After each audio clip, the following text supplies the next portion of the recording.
Okay, welcome to the Legislative Tourism Caucus here in Vermont. This is our weekly meeting, and I'm Representative Heidi Sherman from Stowe, and have an array of colleagues here. Thank you all for joining us, and thank you on YouTube for joining us. And we're going to start right away because we have lots of work today. It's Friday, so I'm going to turn it over. We have our guest today from the Vermont Chamber of Commerce. She is the Vice President for Tourism at the Vermont Chamber of Commerce, Amy Spear. So Amy. Thank you, Heidi. Thanks for having me today. I'm just going to take a moment to share my screen and kind of go through an overview of what the Vermont Chamber does in the tourism realm, just as a foundation for our legislative priorities. So I'll jump right in, and please use this as a conversation. If there is something that comes up, I know I'm cognizant of some folks' time that need to hop off. Please feel free to jump in and interrupt me. So just walking through what I'll talk about today, just an overview of our division, and then jumping into our priorities. So a little bit about me. Prior to my arrival in Vermont, I worked in the museum world, but since here in Vermont, I worked as the director of the Killington-Pico Area Association. I also worked in their Office of Economic Development and Tourism. After that, I moved on to be the executive director of the Stowe Area Association, where I worked closely with Heidi on a number of issues. I also serve on the Governor's Travel and Recreation Council. I guess a fun fact about me, I'm also one of the founding members of the Killington Mountain Bike Club and live in Killington, Vermont. Our tourism team is a group of 4 folks that are dedicated just to the tourism and hospitality arena, everything from member support to communications to sales of our marketing products that we have. We have a number of partners, both at the national level and at the state level. We have a formal working relationship with Vermont Independent Restaurants. We manage the Vermont Attractions Association, and work very closely with our friends at Vermont Department of Tourism and Marketing, Ski Vermont, and then we're also the state affiliates for the National Restaurant Association and American Hotel and Lodging Association. So a lot of different touch points that we have. We maintain an informed perspective on the industry, and we're really grateful for all the partners that we do have a close working relationship with. Just some of the programming that we do work on. As I mentioned, we have a Vermont tourism marketing program. So as you heard from Heather Pelham last week, VDTM really works as the brand ambassadors for the state. They amplify Vermont's brand message. Our work in the tourism marketing program is really around fulfillment pieces. So that would be the directory on vermontvacation.com, as well as the Vermont Vacation Guide. The Vermont Attractions Association, some might know that as the official roadmap for the state of Vermont. That's the big piece that comes out of that group. Vermont Tourism Network, it's all things for domestic group tour travel. And then on the education side, we do Serve Safe training, which is the educational program through National Restaurant Association for food safety handling. Through the CARES Act funding, we also had a technical assistance grant in partnership with On the Fly. I'll send some resource links out to the group following this discussion, but they're a group of rapid response experts for the tourism and hospitality industry. I think everyone's least favorite word during this pandemic has become pivot. I think all business owners have been pivoting multiple times throughout this, and On the Fly was a technical assistance resource for those that were looking at business model, financial, marketing, etc. Just a very quick overview of our marketing product. That's the directory that's on vermontvacation.com. Another shot of it in the winter season. That was our summer vacation guide also, that's on the right-hand side there for this past summer.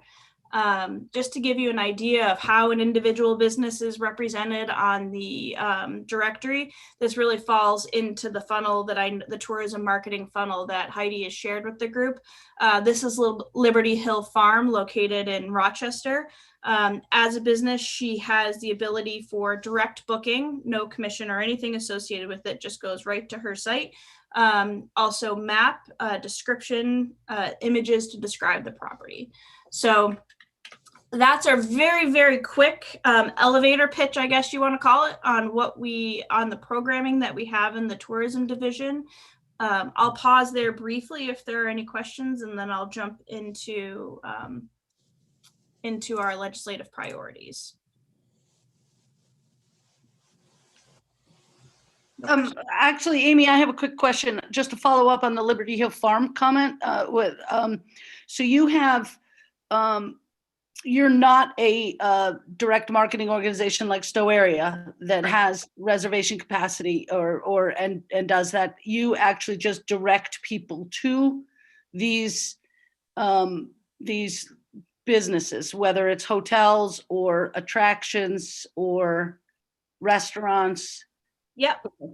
And it goes right into their platform. So there's no platform associated with that, like Book Now CTA or the View Menu or make a reservation or purchase a gift card. It's all just going right into the business's, line. Can you also tell us how many, and whether it's your membership or not, but what we're talking about numbers with regard to tourism and hospitality businesses? So relating to our membership, we have about 1,200 members at the Vermont Chamber, and close to 50% of our members are in the tourism and hospitality sector. So that would be retail, attractions, lodging, restaurants. That makes up close to 50% of our membership. If we're looking at how many restaurants, for example, in the state, there's about 1,500, and there's about 300 lodging properties in the state. So some pretty significant numbers of businesses there. Yeah, and then on the directory itself, any tourism-facing business in the state can have a free listing on that site, but there's also kind of a pay-to-play component. But anyone that wants to have a listing, we've been pushing that out and trying to get folks onboarded there as well. Okay. Representative Dolan. Good morning, and thank you for being here. Perhaps you just answered my question. It was in regards to how businesses can participate, whether if they're small businesses, would they need to join the local chamber or the Central Vermont, in my case, chamber, Mad River Chamber, or the statewide chamber? Yeah, so we see even just inclusion as a basic listing is a really great way for folks to leverage VDTM's investments in their tourism marketing. So with the follow-up materials, I can also send the link so you can send it around to any constituents or businesses in your region that might be interested in the program. Thank you. Mm-hmm.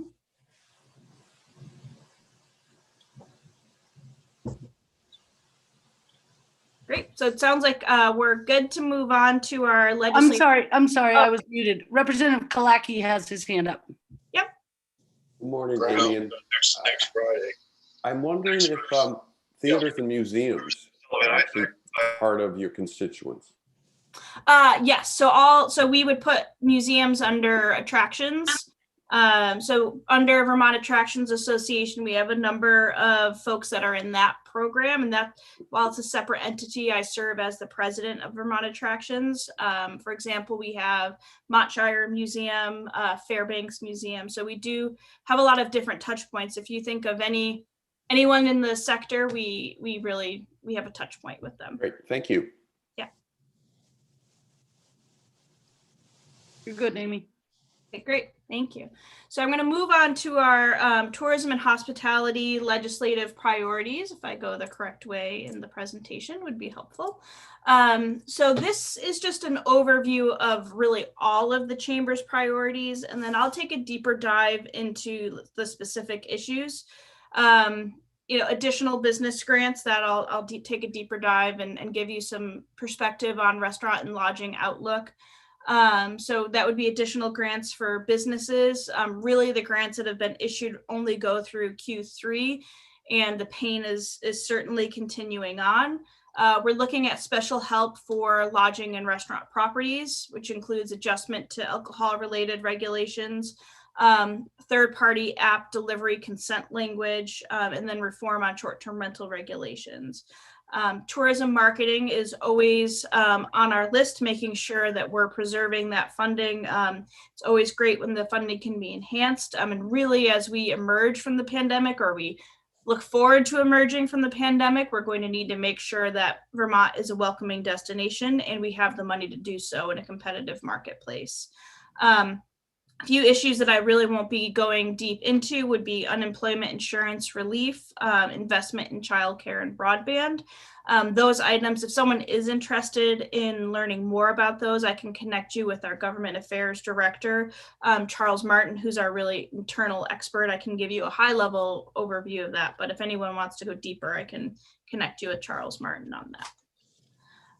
So going into the additional business relief grants. So really, if you think about this as providing financial relief for the hospitality sector, when we're looking at restaurants with just nationally and then also in the microcosm of Vermont, the fourth quarter of 2020 saw continued decreases in sales. Obviously, one of the big indicators, or one of the big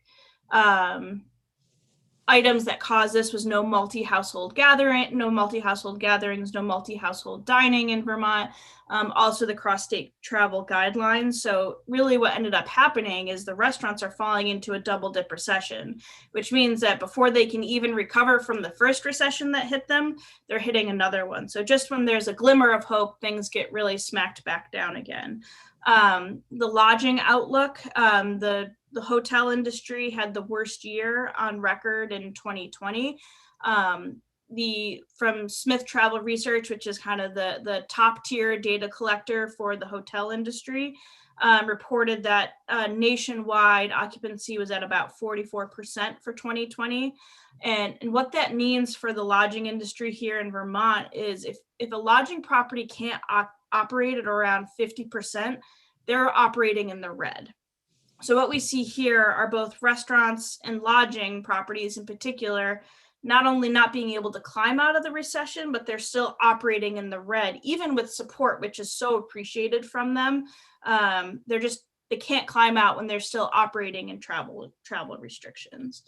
I did want to share and read this quote. Crystal Madeira from Kismet, some of you might know Kismet from when you're up at the State House, shared a testimony with us for how meaningful the grants are, and I'll just read this out loud for folks. Without relief aid, I was on the brink of losing not just my business, but my home and my life savings. Knowing how best to navigate and steer a small business forward during these uncertain times is overwhelming. Your ongoing support is truly what will be keeping us in business. So the industry is so grateful for the support that they have received from the legislature through the Economic Recovery Grant Program, and they're really hoping that there's more in the future if funds come from the feds. So really, if we are fortunate enough to receive additional funding from the federal government, the big four items that we're asking for with the program would be to provide substantial funding quickly, make funding flexible, broaden qualifying expenditures, and targeting funds to the most impacted industries. This would, for example, go to the wedding venues as an example, weddings, restaurants, lodging properties. There's, of course, the performance venues have been shuttered for close to a year now. So there's a lot of industries that have been very hard hit to date so far, and the pain really just keeps accumulating. And really, you think back to Crystal's story and how meaningful the support was. There's still a number of businesses that haven't been able to access any of the Economic Recovery Grant Program funds yet. There's a small lodging property in Brattleboro, for example. They, cashed in their life savings and officially took over in February and have received no relief yet. So, the pressure is mounting for businesses, and it's, on us to make sure we help to share those stories. Hey, Amy, we have a question, I think. Representative Peterson. Yes, Amy had a question. You said that occupancy nationwide for hotels was 44%. Do we have a sense of what it is in Vermont? I would say it's probably hovered around 30% or less. Really? Yeah, if you look at even Commissioner Pichek, the map that he provides where he stacks the year over year, while traveling might be down about 50%, it seems to track on that map. People might not be staying in lodging properties, and that would also transition to my next point or one of my points on short-term rentals. But the lodging industry here is operating at significantly reduced levels. There's cross-state travel issues, but then also with the Canadian border being closed, our friends in the north have no Canadian business, which is usually a significant amount of their income there. Okay, and you did say 50 was the break even. Yeah, generally speaking, it can be in the 47, Right. 50, but Right. if you're looking for a round number, it's about 50% is the break Thank you. even. Yep.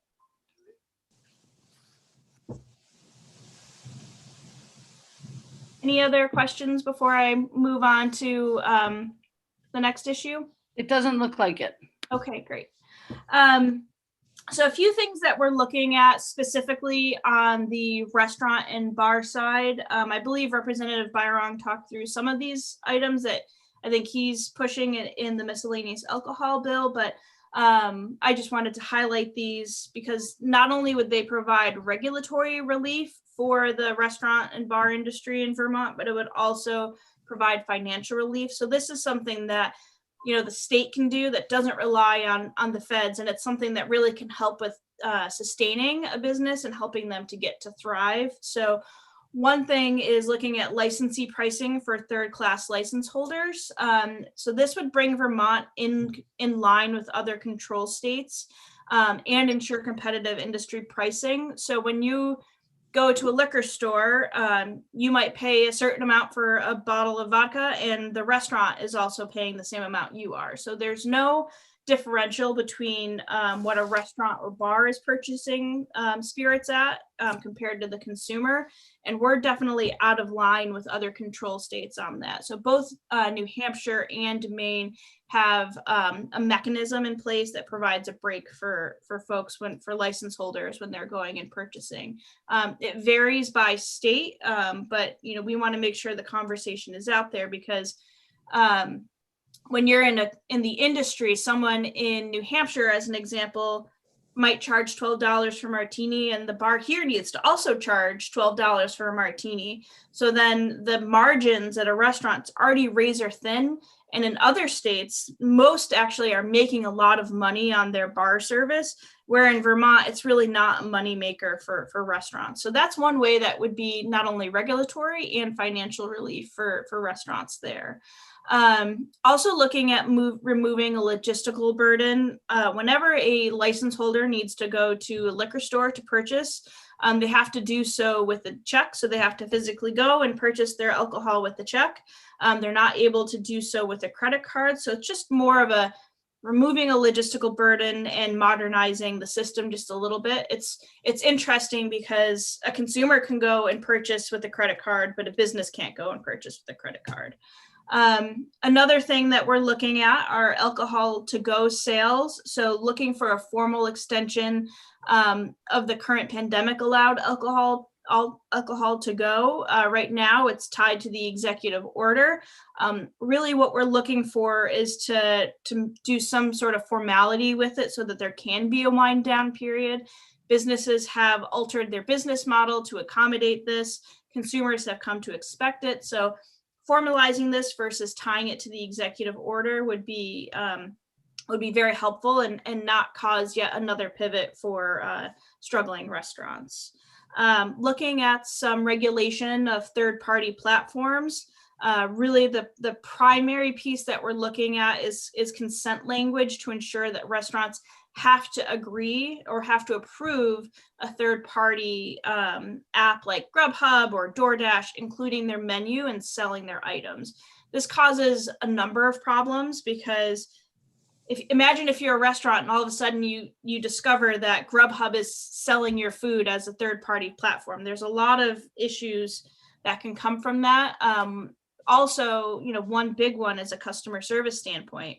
there can be a disconnect between a third-party platform and a restaurant. Their systems might not talk.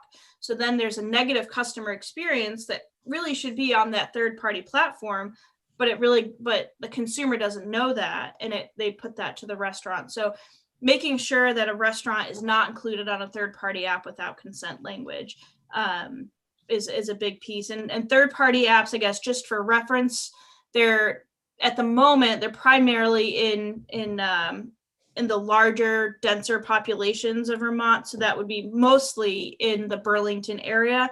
There's a little bit in Rutland, but it's primarily in Burlington. But I think of this as think of this as the short-term rental sites 5 to 10 years ago. This is third-party apps coming in. So we just want to make sure that we're dealing with this as it's a burgeoning.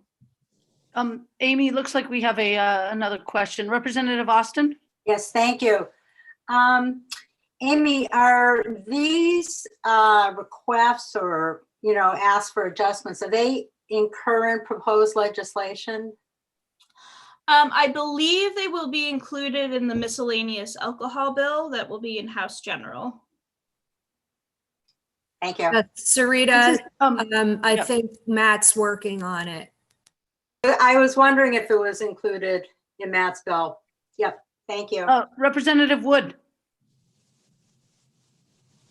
Thank you. I'm just curious on some of these regulatory things about what efforts have been made to do this without legislation. So I'm presuming that these are things that you've talked over with the administration at some point in time and haven't been successful?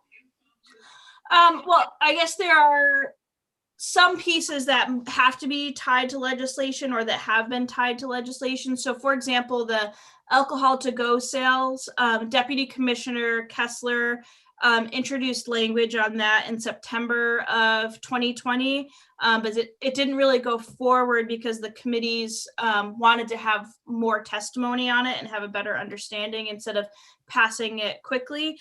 So I think with everything, it's always a continued conversation, and it's awareness that we gain through interacting with the industry. So I would say it's not I think it's always a constant communication in order to make sure that we're meeting the needs of the industries that we represent. So like being able to use a credit card, is that in statute that they cannot use a credit card, or is that a regulatory thing? I believe it's in statute, but I don't have the exact language in front of me to provide. Heidi, it looks like you. I believe, I spent 2 years on that committee. I believe it is in statute. I'm not positive, but I believe it is in statute. So it would have to be changed to be a statute, I think. Gotcha. Okay, thank you. Okay, no more. Keep going, Amy. Okay, great. So this, I don't have a lot on there because I think many are familiar with this topic.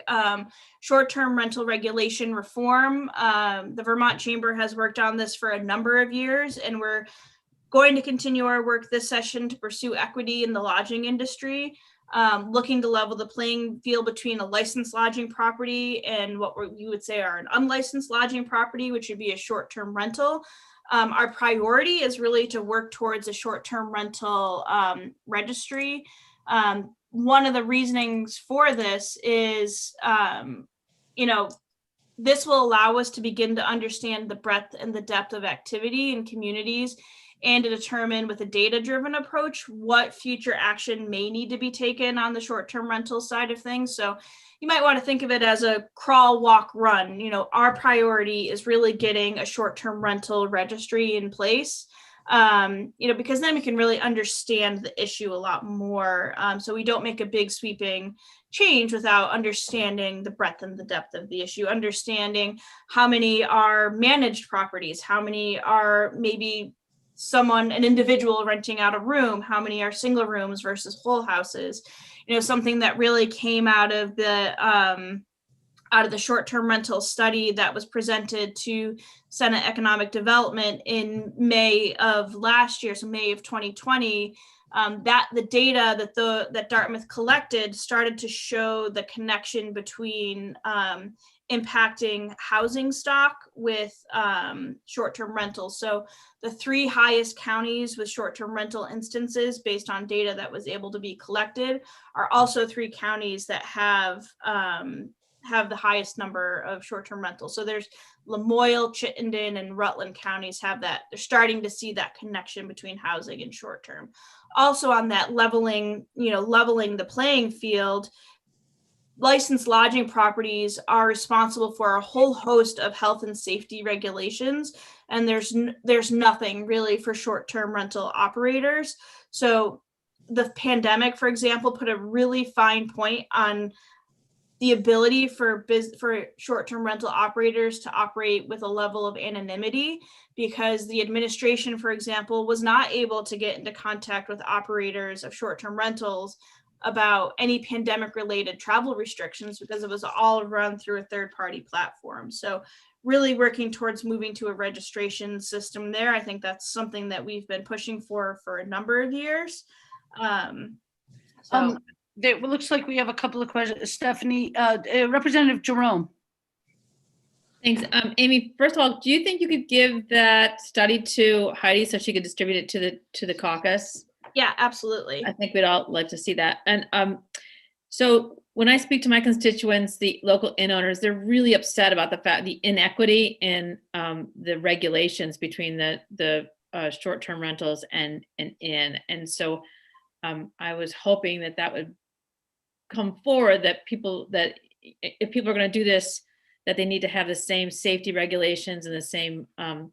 So it's a level playing field. There shouldn't one part of that industry shouldn't be overburdened than the other. Yeah, absolutely. So if I can just follow up on that, we heard 2 weeks ago. I think our first meeting, we had people introduce their proposed legislation, which some of it hasn't been introduced yet technically, but one of them was from Representative Kornheiser, who is put together a short-term. I'm putting you on the spot a little bit, and you don't have to answer necessarily, but it seemed like the main gist behind hers was actually that there wouldn't be short-term, that short-term rentals would only be for residential properties at which a person lives full-time. So for example, a mother-in-law apartment or something like that somebody has, and everything else, if it's run out, if it's off that property and you own 2 units someplace, you would be considered a lodging entity. Have you guys looked at that yet, or are you looking at it? Do you have and again, I'm putting you on the spot. I don't want to put you on the spot if you haven't come to some sort of conclusion about that particular idea, but I'm just curious. Yeah, well, I know that, for example, in other states and destinations, there are kind of residency requirements for short-term rentals. San Francisco is one of them that has that. As a chamber, we haven't investigated the impact on tourism-focused towns and the second home market. We know that there's a differential, for example, on the grand list for short-term rental, for second homeowner property taxes versus homeowner. And we just haven't investigated what the impact would be on with that. And our focus is, just the Representative Broom's point, for example, making sure that the playing field is leveled between licensed lodging properties and short-term rental operators. Okay. Representative James.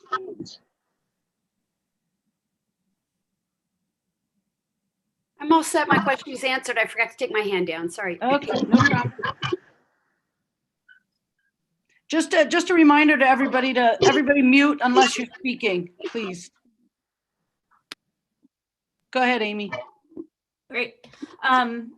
Moving on to probably what most people have heard me talk about many, many times. I guess this is what we were really beating the drum with last year prior to the arrival of the pandemic, is investing in tourism marketing. We are firm believers that investing in destination marketing will help to protect and preserve Vermont's market share. I think this is exactly why we created the tourism marketing funnel last year, so that there can be a better understanding of, what Vermont Department of Tourism and Marketing does is really critical to the tourism market here in Vermont. Vermont is very reliant on tourism. It's 6% of our GDP. If we want to put it out in the scope of things, like we are nationwide, we are one of the states that relies very heavily on tourism. Hawaii, I believe, tops out with about 10% of their GDP going to tourism. So investing in the mechanism to market our state as a destination is critically important. Not only are we going to need to make sure that we have a welcoming message for folks on the other side of the pandemic, but we need to make sure that people know what our assets are here. I think Vermont has done a great job. The two indicators of travel in the future will be safety and space, and Vermont has certainly ticked both of those.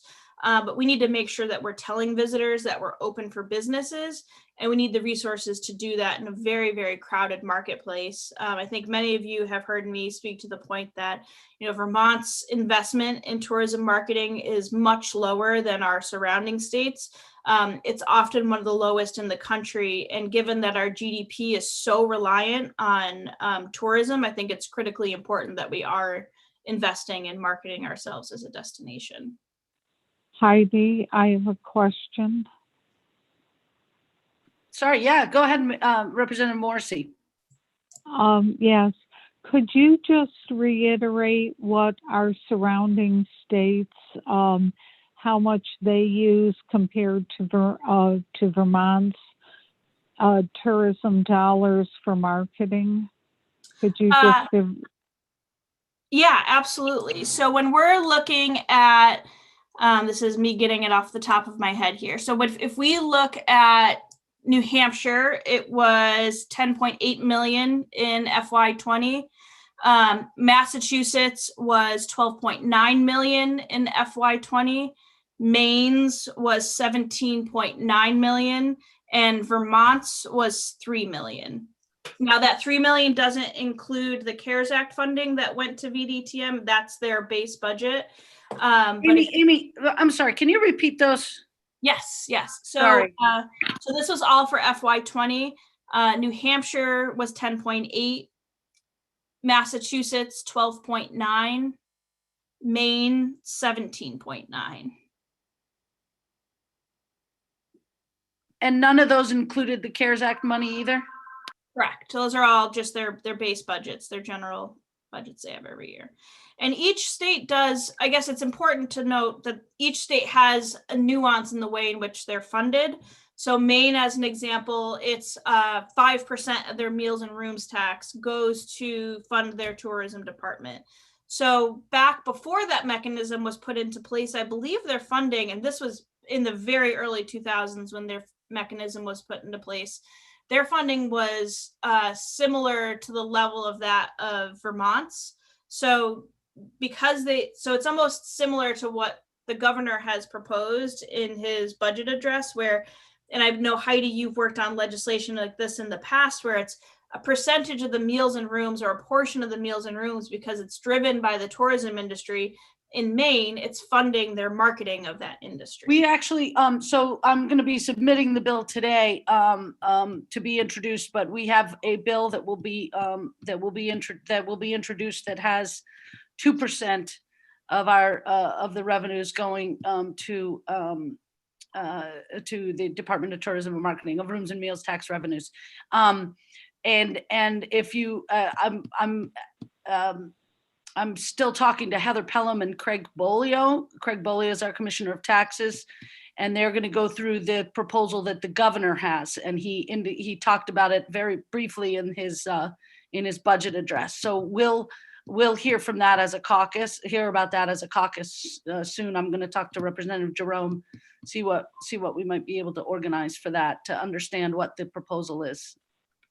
Well, when we think of the numbers that you just presented, and I know ours has been low forever, our marketing funding, think of New Hampshire, that's over 3 times as much as ours for a state that's almost the same size. That paints a real picture. Yep. We're not certainly on a level playing field for sure. Yep. Representative Peterson. Yes, thank you, Mrs. Shermer. Doesn't room and meals go to education now? Does that go to help fund education now? Yes. So meals and rooms right now goes to, I think I have the numbers in front of me. It hits 3 funds currently. So it's allocated for the general fund, the education fund, and clean water. So there's currently a portion of meals and rooms that goes to those 3. Yeah. Thank you. Mm-hmm. Okay, you can keep going, Amy. So it's good to have the conversation. That was the really the last priority piece that I wanted to talk through.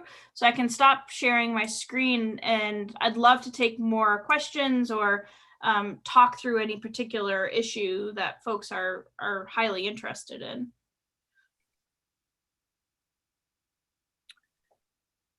I guess I'll jump in here since I don't.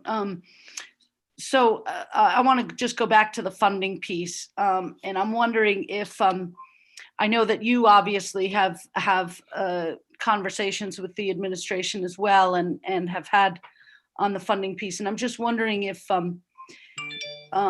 there's sorry, my phones are kind of going nuts here. So I'm sort of wondering if there's we did a couple of years ago, if you remember when we started this idea of a dedicated fund, we had some really important data to share that I think had an impact with regard to how we would measure if we had a dedicated fund, how we would measure the impact of those dollars going into tourism and marketing. So I guess I'd like you to talk a little bit more. I know you did a lot of work on that with regard to Maine and some other things, and maybe as a caucus, we can understand how we would be able to advocate for this when people are asking how would we measure this, what kind of impact could this have, and so why should we? Because I say this, and I'm just.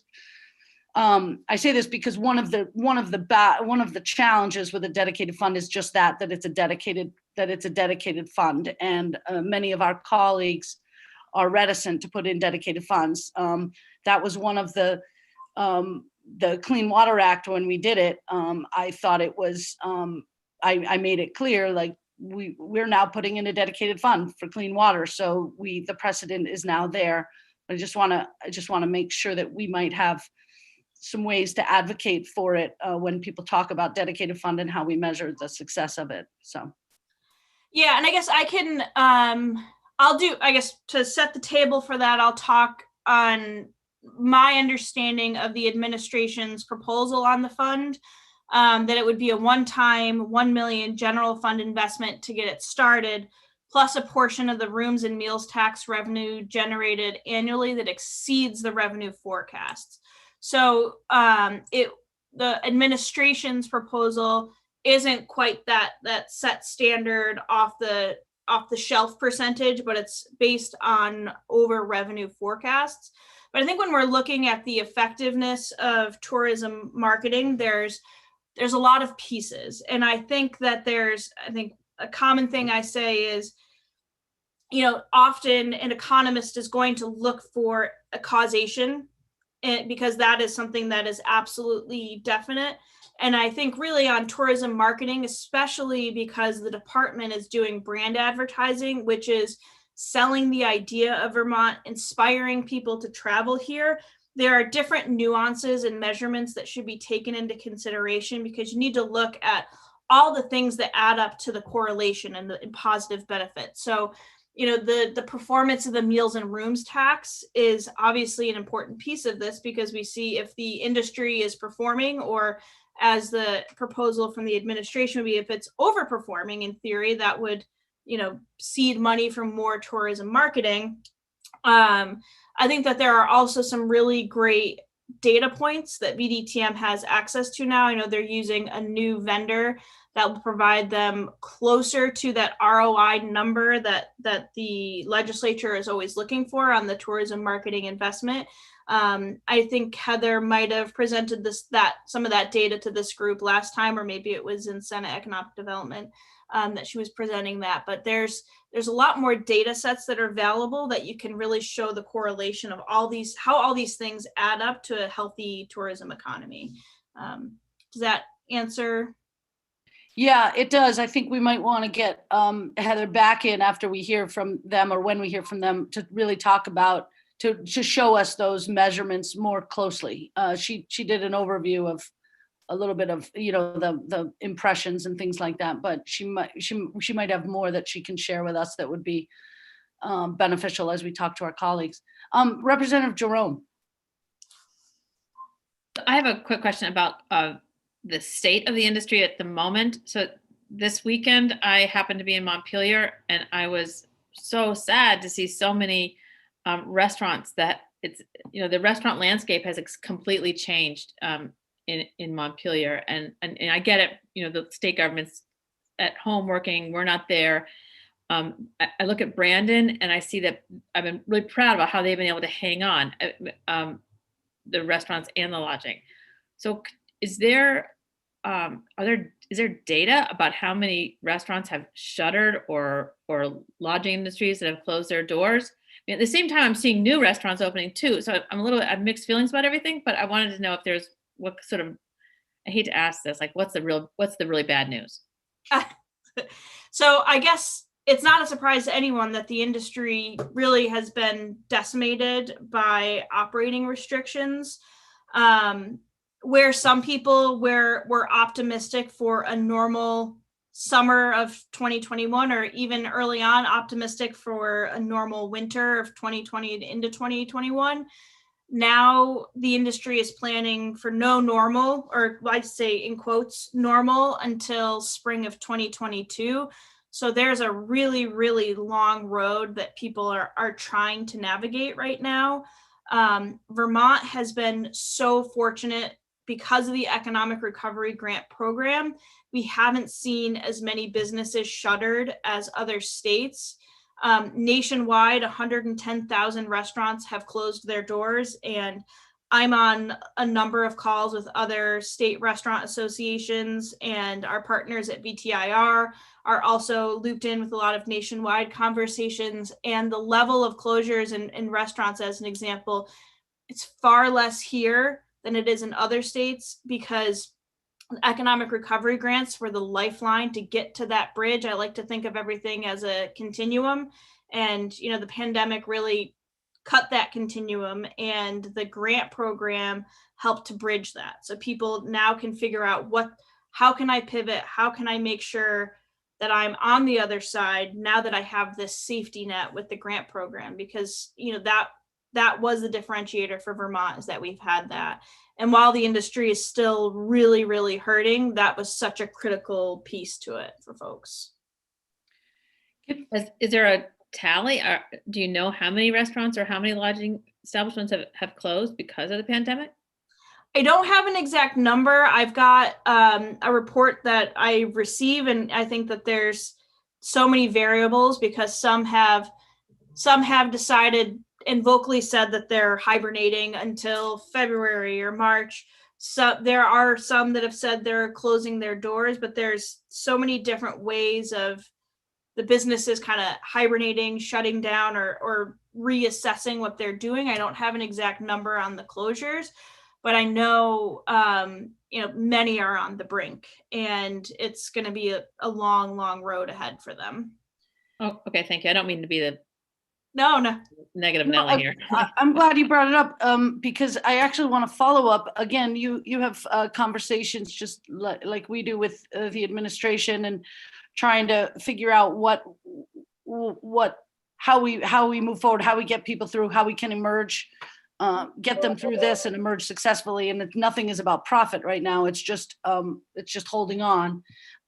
So my question is, the only way to start to normalize is to reopen. And not that I'm saying that we need to that we should reopen. I trust the Vermont Department of Health. I'm just curious as to what conversations are happening on your end with regard to modifying any of the restrictions. If the multifamily household, do you have any indication from your conversations with them on any modifications that might help both our lodging industry and our restaurant industry? The events industry is another one. Jim brought it up earlier. Representative Harrison brought it up earlier about the weddings. We're going to need to know really soon what the status is, so that people can start planning their reservations and events in advance. So just curious where if you've heard anything. I think my understanding is, until the regional case counts are reduced, I think that's being based in data, seeing that, I guess, the sea of purple now with the regional heat map that is on ECCD's site. Case counts are still very high regionally, and they're also still high in Vermont.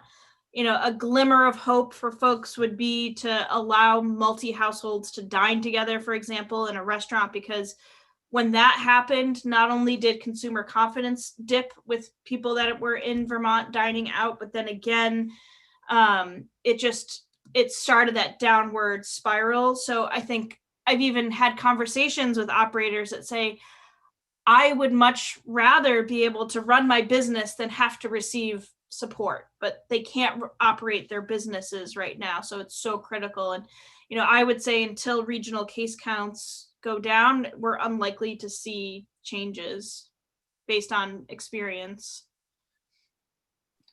Okay, Representative Peterson. Yeah, I just wanted to add a perspective of somebody who goes out to eat pretty regularly in the Rutland area. It seems to me, and I don't know anything, I'm not sitting there looking at anybody's bottom line, but it seems to me that in the Rutland area, at least, the restaurants seem to be operating pretty well. I don't know. It may be regionally. Now, like Representative Jerome, I happen to be in Montpelier this past weekend too, and then we actually, Representative Sherman, we went up to your neck of the woods and dined at a restaurant up there. Hope you spent a lot of money. Spent some of our money up there at a place you would know very well, I'm sure. Yeah, good. But it seems to me that some at least are doing okay, and I have to tell you, I think the multi-household thing, I mean, if you really think these restaurants are going to turn down 4 people who might come from other households, I think we're crazy. I just don't think it's being followed.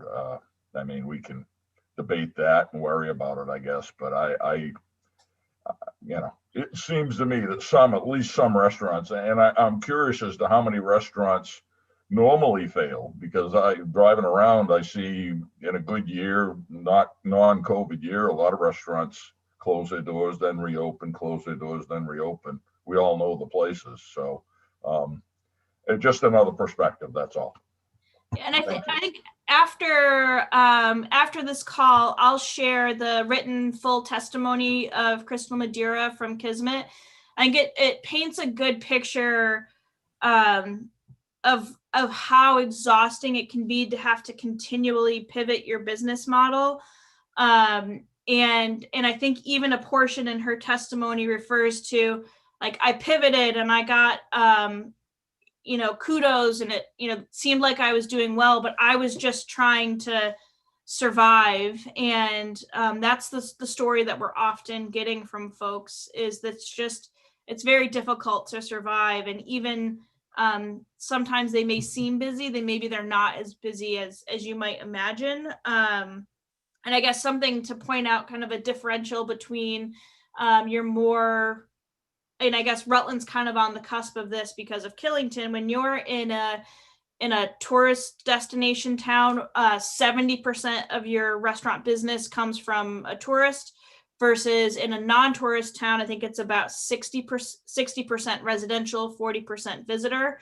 And that's based on the most recent benchmark study that Ken Jones from ACCD had done. But there is a big, it's just a differential even throughout the state, which you see. I agree with that. I think Rutland's on the edge, so we tend to be a little more, residential. That's true. Representative Dolan, this will be the last question, but Representative Dolan, please. Oh, it's more of a comment and a complaint. I join you, I think all of us, in worrying about these economic impacts, in particular with the hospitality industry. And I just want to also note that the ski areas, while we've been blessed with having snow and to some extent some busyness, they're intentionally way down. The way they're managing the ski areas, they have to be restricting the number of ticket sales, and that is tremendous. I mean, every business sector has to look at what's on the margin to keep them solvent. And the ski areas, while they maybe appear to be busy, they are substantially down on ticket sales intentionally, and that's a huge impact as well. And I just wanted to keep that in our minds too, because it's I think we're struggling with these tourism related impacts to our economy across every kind of business sector or business type. That's a great insight, Carrie, and it's true. I think all of us in ski area communities and in Vermont in general, I think we've seen that as well. So thank you. I'm going to talk to Representative Jerome. We're going to organize the next couple of meetings, and we'll be in touch. In the meantime, Amy, if you could send us both the presentation from today, also that short-term rental housing study that you said had been shared with the Senate Economic Development Committee. Yep. And the testimony that you indicated from Kismet, I think would be helpful for us as we move forward. And anybody have any, actually, I'll open it up for just a few minutes here on, we were talking about trying to get, we obviously want to get some events perspectives here, we want to understand what the governor's proposal is on tourism funding, I think. I guess I'll open it up, or you can send me emails as well with, and some of you already have, with thoughts, and then Representative Jerome and I will kind of go through them and see what we can organize, I think. Heidi? Yeah. I apologize for jumping on and off today. I have to leave because I have no internet, and so now I'm in my vehicle. One question that I am concerned about is the Airbnb, some of the Airbnb regulations that we're seeing. Definitely not opposed to seeing a registry, but there's some language that is really concerning me, and I'm not sure that there's an understanding amongst our colleagues about the important role that that short-term rentals, all of these second homeowners who are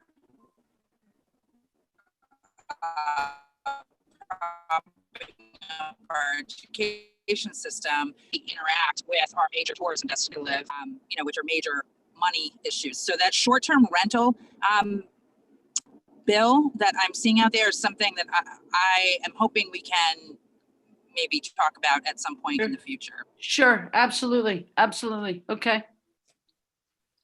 Representative Austin? Yep. I'm just curious about the workforce development that might need to occur to support the hospitality industry and the wedding industry. And, just if there's any way Vermont State colleges could somehow work together to create courses, and trainings or certificates. I went to the Lake Champlain Chamber last Monday, and they were talking about workforce that they're going to be needing. And they also talked a lot about the wedding industry. So those are just some thoughts I had. You know, that was brought up in our first meeting too, workforce issues. And that was one of the things that we had down. So that's an important reminder. Great, thank you. Make sure to do that. Yeah. Okay. Okay, thank you all, and I'll send out this information to everybody. And Representative Jerome, we'll talk later today or tomorrow. Yeah, that sounds great. Great. Thank you. Thank you, Heidi. Yeah, thank you, Heidi. Thank you, Amy.